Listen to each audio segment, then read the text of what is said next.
প্রিয় ভিউয়ার্স, এ পর্যায়ে আমি একটি শর্ট কোশ্চেন নিয়ে আলোচনা করব।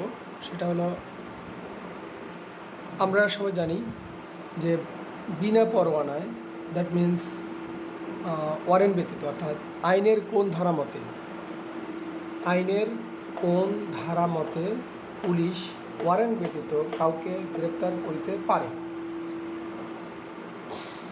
আমরা আইন তো বিভিন্ন ধরনের আইন রয়েছে, সেক্ষেত্রে হলো যেমন কার্যবিধি, ফৌজদারি কার্যবিধি আইনের 46 ধারা, 54 ধারা, 55 ধারা, 57 ধারা, 124 ক্লোজ 6 ধারা, 128 ধারা, 151 ধারা,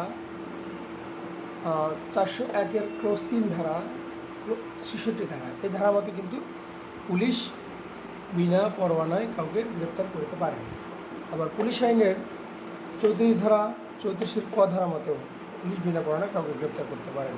অস্ত্র আইনের 12 ধারা, জুয়া আইনের 5 ধারা, 11 ধারা হলেও পুলিশ বিনা পরোয়ানায় গ্রেপ্তার করতে পারেন। মোটরযান অধ্যাদেশের 160 ধারা, তারপর ডিএমপি, সিএমপি, আরএমপি অধ্যাদেশের, যেমন ডিএমপির হলে 100 ধারা, সিএমপির 103 ধারা, আর হলো আরএমপি অধ্যাদেশের 104 ধারা মতে পুলিশ বিনা পরোয়ানায় কাউকে গ্রেপ্তার করতে পারেন।